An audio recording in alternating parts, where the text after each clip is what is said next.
Hey everyone, this is Megan. And Darla. We are your hosts of the Enlighten Benefits podcast. Our goal is to help you understand all things insurance. In each episode, we will tackle the confusing topics and terminology as it relates to insurance. We want to create confidence over confusion and make insurance suck less. We hope you enjoy our show. Hey Darla. Hey Megan. How are you? I am good. I'm enjoying this weather. I know, it's so nice. Yeah, a lot unseasonably nice for Oklahoma. It is. So as we talked before, let's dive into the Insure Oklahoma program.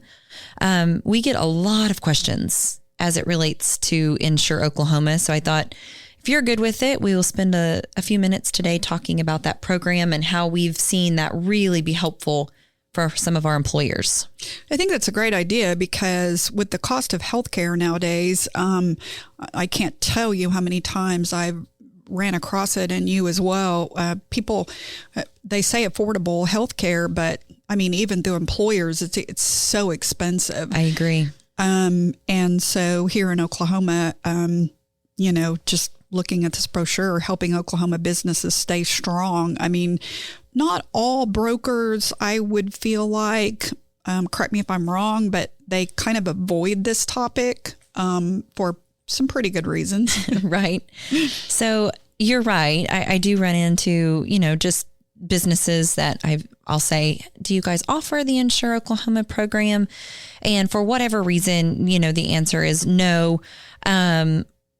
I don't want to speak for any broker, but I definitely think you need to know what you're talking about and be willing to execute the plan for your client or have at least some sort of situation worked out, because you do have to stay on top of it. You can't just implement an Insure Oklahoma benefit program and then walk away and let it roll. You got to stay on top of it. Yeah, and you don't want to throw an extra burden at payroll or the HR director. Their plates are already full. Absolutely. So to come in and, I know they want to help their employees, but at the same time, they're also looking at how much time am I going to have to put into this to make this program work. Mm-hmm. So just to kind of give the overall basics of Insure Oklahoma, I apologize in advance for those who are listening that are outside of our state of Oklahoma, because today is going to be a pretty specific podcast as it relates to this program. This is only for Oklahoma residents, and it is a program that is sponsored by your employer. Employers that are listening, this is a program that's sponsored by you. There's no cost to implement this plan. You have to have a sponsor, which is again the employer. And then that means that if someone is financially qualified, and we'll go over those rates here in just a second, or income levels here in just a second. If someone's financially qualified, the state of Oklahoma, Insure Oklahoma, will pay 60% of the insurance premium. That leaves an additional 40% to be split between the employer and the employee. On this brochure, it does give an example, that the employer could pay 25% and the employee pay 15%. I get this question all the time as well. That doesn't have to be the exact cost share. If the employer wanted to jump in and, pay the additional 40%, they certainly can, or it can be diced up a couple different ways. So that's just a suggestion. So it really does help, especially for those small businesses within our state that pay 100% of employee benefits. This really is helpful because it can put 60% of the employee premium back into the pocket of the small business. That's a no-brainer if it can work. Who wouldn't want to receive 60% back in the employer's pocket? And, I know you said that this is just for here in Oklahoma, but I would advise you to, if you live in another state, there could be a program in your state. This could plant that seed for you to go out there and look and see if there are any similar relief programs for your state as well. It could be just called something different. And I know that there are other programs in different states. For sake of time, I don't want to get into all of those today, but definitely there are some other programs similar to this that are in other states surrounding us. Not only does the Insure Oklahoma benefit really help the employee, but this is the program that I see really help dependent coverage. So there are still those businesses that we run into day in and day out that, like I said, are able to cover 100% or a high percentage of the employee only health insurance. But then I see it's very unfortunate if that employee has to add their dependents to the coverage, unfortunate in a way that it's very expensive. So a lot of times I see that the maybe stay-at-home mom or maybe the female or male who are, working, maybe their employer doesn't offer health insurance. And so, maybe if my husband's the one that's working, I want to be on his health insurance. Well, my goodness, just for my husband to add me to the plan might be upwards of $800. If we qualify and your company, supports or sponsors an Insure Oklahoma plan, the state of Oklahoma will also reimburse the employer 85% of dependent coverage. That's huge. It's huge, leaving me as the dependent to only have to pay 15%. So now we've taken this premium of $800+, insert number there. It's different for every person, down to a much more reasonable cost. I usually see now that the dependent coverage, meaning a spouse or a child, is less than $100 a month. And I feel like that is very reasonable. Yeah, I agree. And I know that just an experience from you and I working in groups that we've implemented in Insure Oklahoma, we've gotten phone calls from wives and husbands that have said, you have no idea how this blessed our family. Absolutely. So it's a life-changing, especially since insurance premiums are so high. So again, just to kind of recap, the state of Oklahoma, Insure Oklahoma will reimburse the employer for 60% of the premium for the employee and then 85% for the dependents. Again, the reason that that's so important, the dependent coverage, is because most of the time we don't see an employer able to cover your wife, husband, and your children. So that's why this one is so helpful. The caveats to these business qualifications is that the business must have less than 250 employees for a for-profit organization and less than 500 if it's a not-for-profit. So again, this really is servicing more of that small employer. The employer must be based out of Oklahoma, and they must offer a qualified health plan. So a qualified health plan for Insure Oklahoma means that the maximum out-of-pocket expense is less than $3,000 or at or less than $3,000. So again, within our brokerage, we've got several plans that we know of, either through, Blue Cross, Aetna, Community Care, insert insurance carrier. It doesn't matter, what insurance carrier you're with. It just has to have a maximum out of pocket of at or less than $3,000. And I think that that's a really good rule, because if I'm going to qualify for this plan financially, that means that I had hit a certain threshold of my annualized income. Therefore, I wouldn't be able to spend $8,000, if I had to have a major surgery or a catastrophic event. So, yeah, those deductibles are what can catch you up in the end if God forbid something does happen. And you mentioned $3,000 out of pocket maximum. What do the deductibles look like in those plans? Yeah, it doesn't matter what the deductible is. It just has the cap of a $3,000 max. So a lot of times, we'll have a business that maybe half of the employees qualify financially, and the other half of the employees don't qualify. So as you can imagine, let's just say that that's a $1,500 deductible and a $3,000 maximum out of pocket expense. bringing that rate to $700 per employee.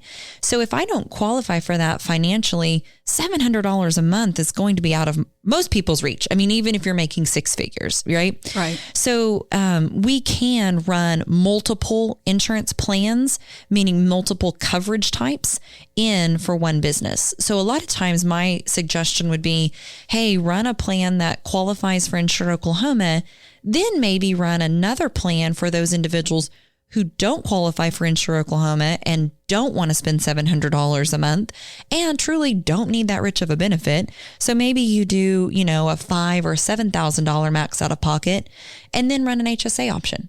So just because you have the Insure Oklahoma plan in your business or you support that doesn't mean that you're pigeonholing everyone into only utilizing that Insure Oklahoma benefit. I agree. I'm just always a big advocate of running three plans anyway. Sure.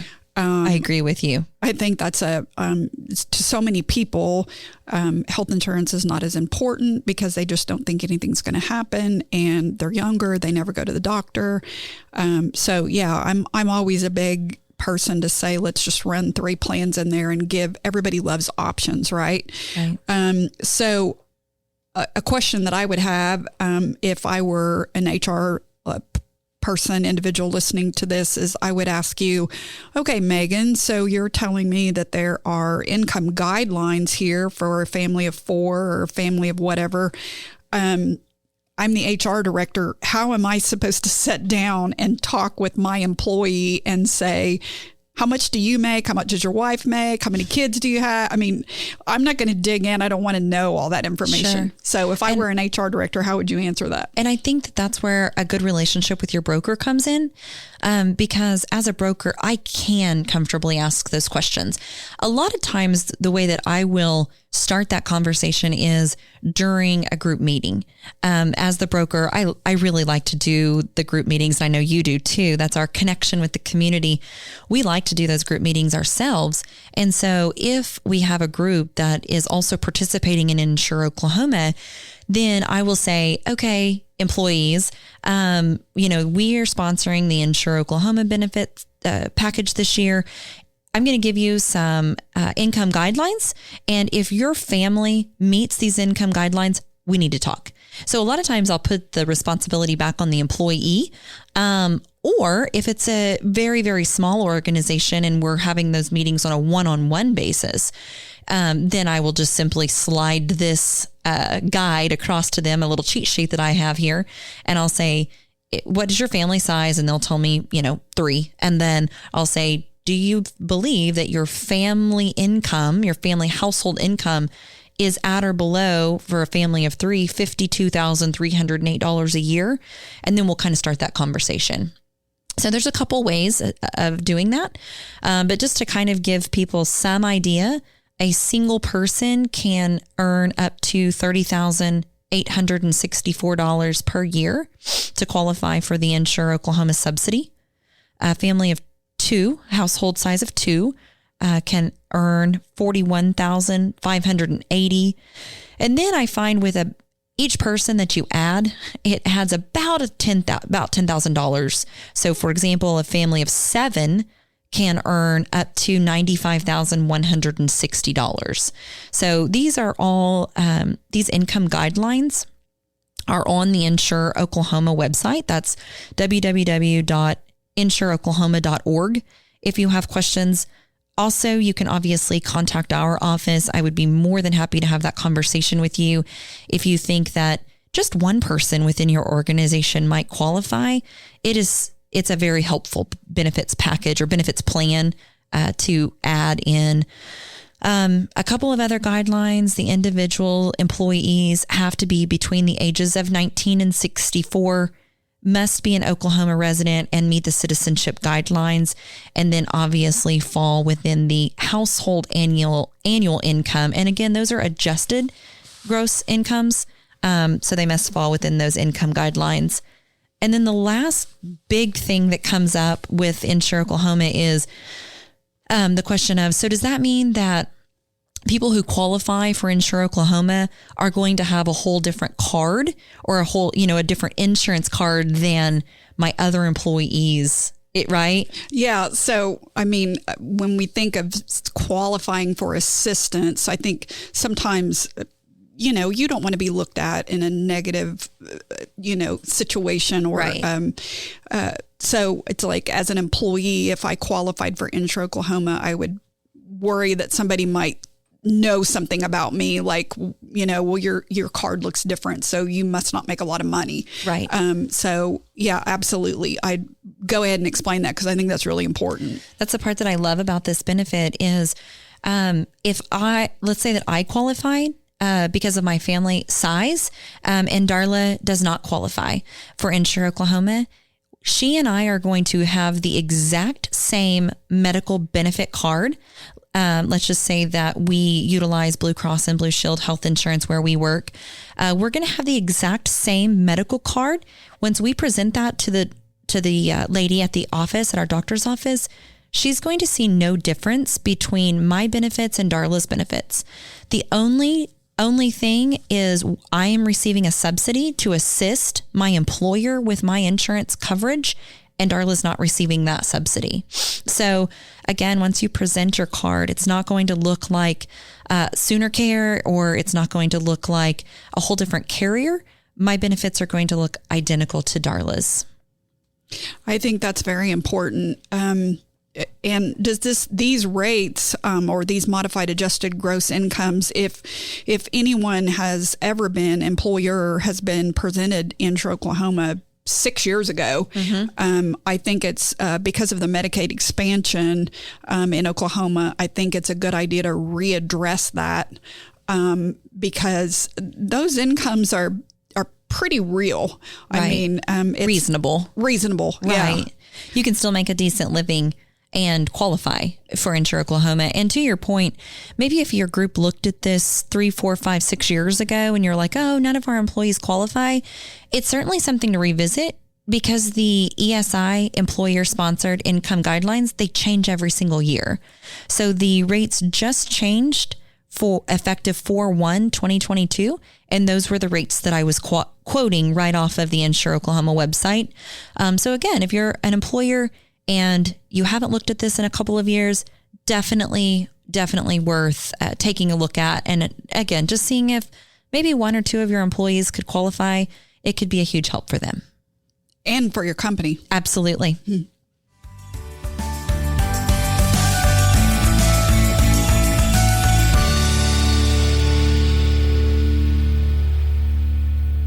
Disclaimer. Subjects that we discuss on the podcast are meant to be used as topics of conversation. All figures given are sheer examples. All information is subject to change and probably has changed since the airing of this podcast. Rates and figures change depending upon the demographic in which you live. Anything discussed in this podcast is our opinion. We do not represent Medicare, any governmental agencies, or any of the carrier partners on the show. Each person should do their own research on the various websites to ensure accuracy.